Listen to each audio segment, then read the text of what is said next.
Well, gold continues to hit fresh records as we take a look at the price of bullion. But of course, over the last year or so, those gold equities have failed to keep up with the move that we have seen in bullion. Over the past year, gold prices are up something like 15%, while gold stocks are basically flat. However, over the last month, that has changed in a big way. As gold has advanced, the gold miners have started to outperform by a large margin.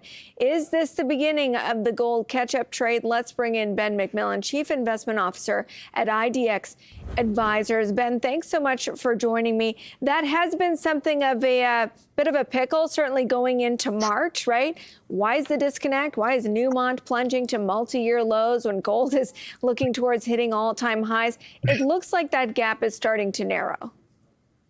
It is. And I think what's been interesting is if we zoom out and just look at gold bullion for a second, it's been kind of a very sneaky rally. A lot of folks that I talk to are surprised when they hear that gold is hitting all-time highs. I'm talking about advisors, institutions. It's just not getting a lot of play. And I think a large part of that is, this is an election year where everybody's focused on the Fed. The AI stocks have sucked all the hype out of the market.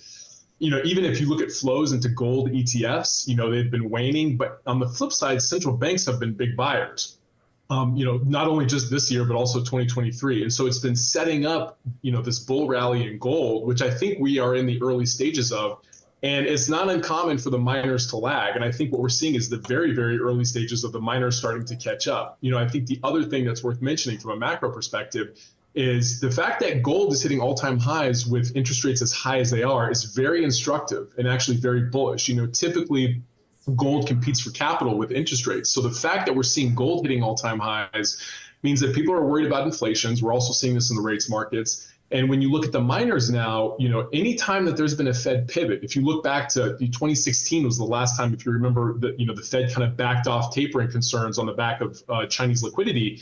We had the first so-called Fed pivot, and the miners had a huge year versus gold. And when you look at the miners, last thing I'll mention is the entire gold mining industry, the market cap is on the order of like $300 billion, which is a pittance compared to something like AI. So you're starting to see the value players come back into the gold miner space. I think there's a lot of value there. K92 had blowout earnings. A lot of folks are still looking at that as undervalued. Your point about Newmont is well taken. I mean, I think if in the last couple of years, gold mining is a difficult business. Newmont in particular, which is one of the biggest holdings in the gold ETF, the gold miners ETFs, has had kind of idiosyncratic operational concerns. They had labor issues. That dealt with kind of regulatory issues, operational issues. Gold mining is an operationally very difficult business. But I think at this point, it's so cheap and the outlook for gold looks so good that it's a sector that's almost impossible to ignore. Okay, let's unpack some of that. You mentioned that kind of stealth rally in gold, and some might view it as contradictory. And I know you talked about central bank buying as one of the reasons that we are seeing that push higher in gold. Others say it's because we're coming to that first rate cut, except that first rate cut keeps getting pushed further and further out on the calendar. And the dollar, the U.S. dollar is rallying. So gold is rallying as the U.S. dollar is rallying. And typically that can be a headwind to gold rallying. How do you reconcile those kind of inconsistencies, about is gold really a rate cut play? Well, no, that's a very good point. And I think back to my point about the decoupling actually being very bullish. So if you look at the big catalysts, the market is pricing higher inflation. And, the Fed is, the behavior's been interesting this year, too, because, we look at the market expectations coming into the year and there was 6 rate cuts were priced in. Powell's last comments just a couple of weeks ago, he explicitly stated 3. Now, of course, with the ISM numbers coming in as strong as they have, market's discounting something more like 2. And as like you said, the dollar has been kind of rallying with that. The fact that gold, like you said, historically, that would be a headwind for gold. The fact that it's not tells me that market participants are worried about inflation. And it's not just, retail investors, it's central banks. China has been selling a lot of treasuries over the years and buying gold. So there's a geopolitical element here, too, which can't be ignored. Let's also not ignore the fact that we're seeing countries start to, move away from dollar-denominated commodities transactions, in particular oil. And that's a big deal. And there's really, if you're looking at countries move away from the USD as kind of the, the global currency hegemon, there's not another alternative other than really gold. You even had the IMF talk about global currency special drawing rights, SDRs, backed by gold. So I think that's how you reconcile that disconnect. And again, it's hard to see how that's not very bullish long-term, for gold. The gold equities part is interesting because a lot of them have ripped higher in the month of March.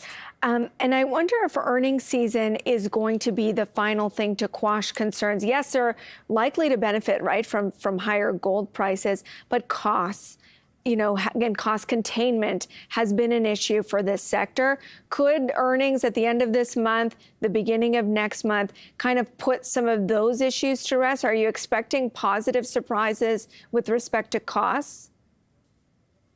Yes. So I think K92 obviously was, most recent. They had kind of blowout earnings. Part of that was idiosyncratic. They're also particularly good at managing their capital deployment. But I think in general, again, if you go back to 2016 as a good example, gold wasn't up all that much, but the miners were. And that was because of all the operational efficiencies that came from the Fed not pivoting.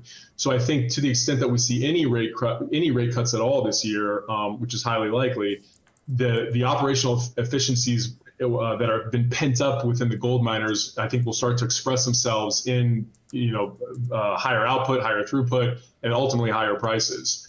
So I think it's, we're kind of in this perfect storm for, catalysts for higher gold miner prices. And especially at these levels where they're so beaten down. Like I said, you're starting to see the value hedge funds come in and scoop up these names. So I do anticipate that we'll have some continued upside surprises among gold miners. Where do you think the better play is? If you're so bullish, would you want to go down to the juniors, or do you still want to stick with, the Barricks, the Newmonts, the Agnicos? So, within the funds that we manage and the separate accounts that we manage, we have both. The juniors are obviously, smaller companies. That comes with it, bigger operational risks, bigger balance sheet risks. Small companies by definition have tougher times in high rate environments, but they also by definition have higher operational leverage when things go well. So, I think that's a matter of each investor's kind of individual risk preferences. But, I think we're facing a scenario here where a rising tide is going to lift all boats. And, across the spectrum, I think the outlook for both GDX, GDXJ, which are the two that we predominantly use, are very, very bullish. Do you expect and we only have about 20 seconds left for this, but Newmont has bounced. You can buy it. How big of a discount are some of these companies trading with respect to their net asset value? Yeah, so that's a very good question. Newmont has bounced in part because I think it was oversold. Let's also not forget too that Newmont has, I think, close to a 4% dividend. If you look at just the GDX, it has a 1.8% dividend.